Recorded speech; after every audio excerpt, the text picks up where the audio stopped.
வாசனையாக நல்லாயிருக்கும். கண்டிப்பாக நீங்கள் செஞ்சு பாருங்கள்.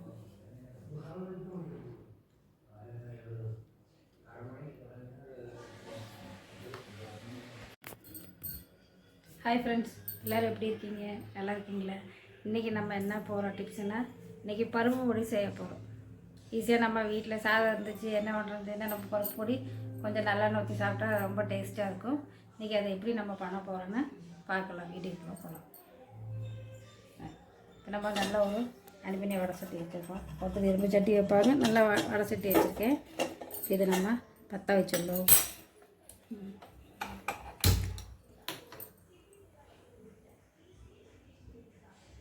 வடை சட்டி சூடாகட்டும்.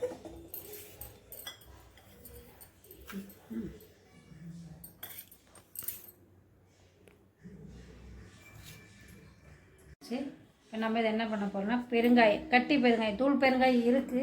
ஆனால் இருந்தாலும் நமக்கு கட்டி பெருங்காயம் போட்டால் தான் வாசனை. இதை நம்ம எண்ணெயில் பொரித்து எடுத்துடலாம்.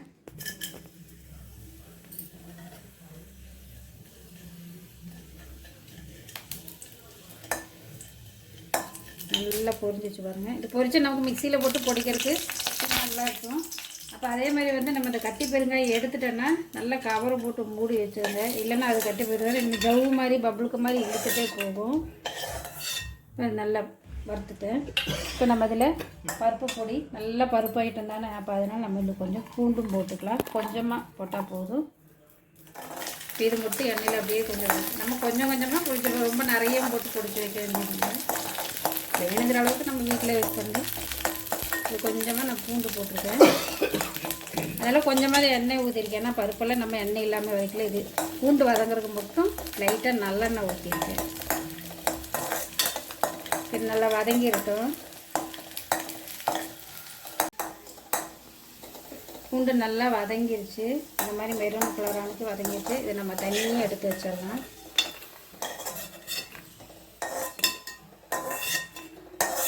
இதில் வரமிளகா காரத்துக்கு தகுந்த மாதிரி போட்டுக்கோங்க.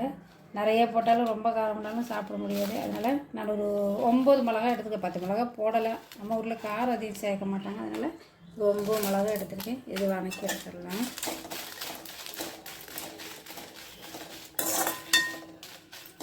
எல்லாம் சிம்மிலேயே இருக்கட்டும். ரொம்ப கலர் மாறினாலும் நல்லா இருக்காது.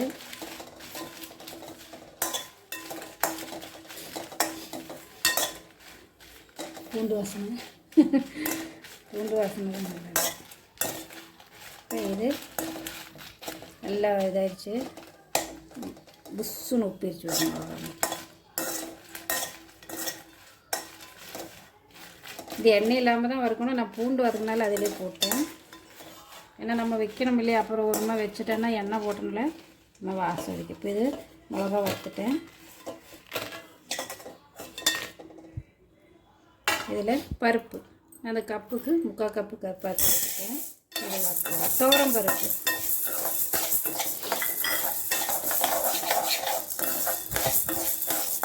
இது நல்லா வறுத்துருக்கோம். துவரம் பருப்பு நல்லா வறுத்தாச்சு. இது எந்த கலரில் இதை நம்ம எடுத்துடலாம். இப்படி ஓரமாக இது இல்லை.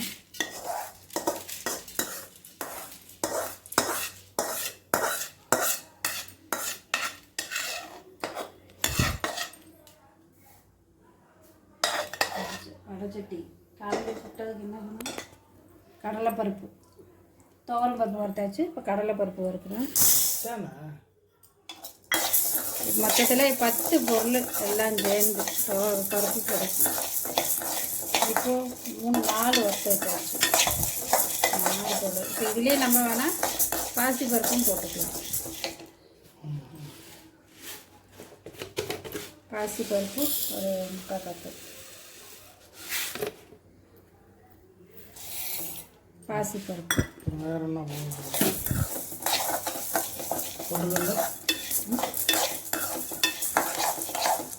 அப்படி ஈஸியான சீக்கிரம் வறுத்துறதுக்கு அப்படி போடலாம். ஆனால் அது கொஞ்சம் அதுக்கு 1-2 பாதி வறுத்துக்கிறாங்க. இதுக்குள்ளே தனியாக பாசிப்பருப்பும் கடலைப்பருப்பும் வறுத்தாச்சு. இது ஒரு ஓரமாக கொட்டி வச்சிடலாம்.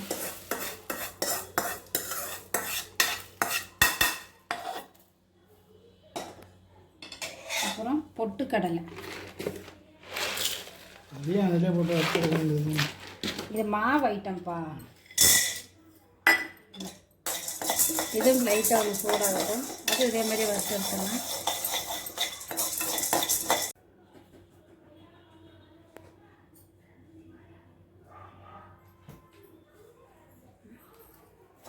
பொட்டுக்கடலை எடுத்தாச்சு வரணும். இதை நம்ம ஒரு ஓரமாக கொட்டிக்கலாம். இதில் நம்ம ஸ்பூனில் அளந்து போடணும். மிளகு சீரகம், மிளகு ஒரு 1.5 ஸ்பூனு, பூ ரொம்ப சேர்ந்து ஜீரகம் ஒரு 1.5 ஸ்பூன். இது ரெண்டும் சேர்த்து வறுத்துக்கலாம். நம்ம இந்த கருவேப்பிலை இருக்குது இல்லைங்களா, வாசம் போயிடுது. கருவேப்பிலை வந்து நான் நிழலில் உணக்கி வச்சுருக்கேன். இது பாருங்கள். இதையும் நம்ம அது போட்டு எவ்வளோ தேவையோ அந்த அளவுக்கு எடுத்து நம்ம இதிலே போட்டு கொஞ்சம் சூடு பண்ணிக்கலாம்.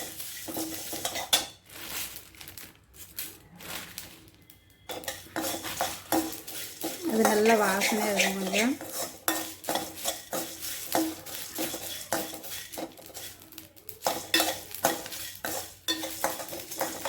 இன்னும் பொரிஞ்சாச்சு. இதை நம்ம அப்படியே ஓரமாக கொட்டிக்கலாம்.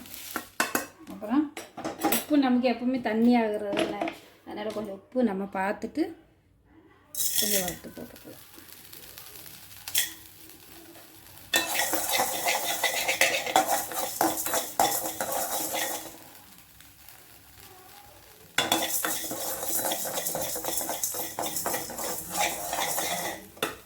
உப்பு வந்து தண்ணியை வறுத்து நீங்கள் பார்த்துட்டு போட்டுக்கலாம். ஏன்னா ரொம்ப ஆனாலுமே இந்த பருப்பு பொடி சாப்பிடணும். உப்பு ஜாஸ்தியாச்சுன்னா நம்மளுக்கு அதிகமானால் அமர்தவும் விஷம் போடணும். அந்த மாதிரி இதெல்லாம் வறுத்து வச்சாச்சு. 10 பொருள் இருக்குது. இதில் பூண்டு சேர்க்குறவங்க சேர்த்துக்கலாங்க. நான் பூண்டு நல்லா வதக்கினேன். பெருங்காயம் கட்டி பெருங்காயம் போட்டிருக்கேன்.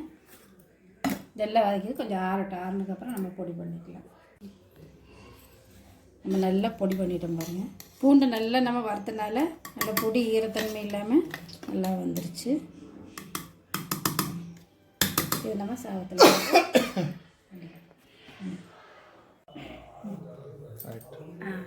இப்போ பருப்பு பொடி நம்ம பொடிச்சாச்சு. இப்போ நல்லா பாருங்கள், பருப்பு பொடி நம்ம பொடிச்சாச்சு. இப்போ இதை பருப்பு பொடி எப்படி சாப்பிட்ணுன்னு பார்க்கணும்.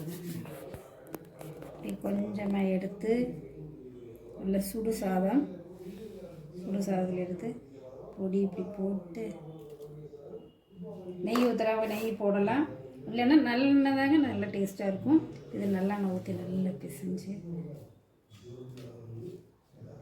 நல்ல வாசனை. நம்ம கருவேப்பிலை நல்லா வறுத்து பெருங்காயம் இதெல்லாம் போட்டனால இன்னும் கொஞ்சம் எண்ணெய் ஊற்றிக்கும்.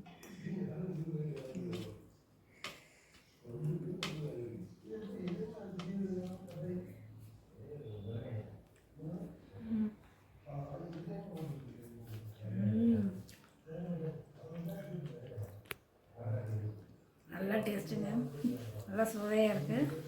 இந்த மாதிரி நீங்களும் கண்டிப்பாக பொடிச்சு பாருங்கள். உங்களுக்கு பிடிச்சதுன்னா கண்டிப்பாக பிடிக்கும். உங்களுக்கு பிடிச்சதுன்னா உங்களுக்கு லைக் பண்ணுங்கள், ஷேர் பண்ணுங்கள், சப்ஸ்கிரைப் பண்ணுங்கள், பெல் பட்டனை கிளிக் பண்ணுங்கள். சப்ஸ்கிரைப் பண்ணாமலேயே வீடியோ எல்லோரும் பார்க்குறீங்க. உங்களுக்கு கண்டிப்பாக சப்ஸ்கிரைப் பண்ணுங்கள், ஆதரவு கொடுங்க. Tata bye bye. அடுத்த வீடியோமை சந்திக்கலாம். பாய் பாய்.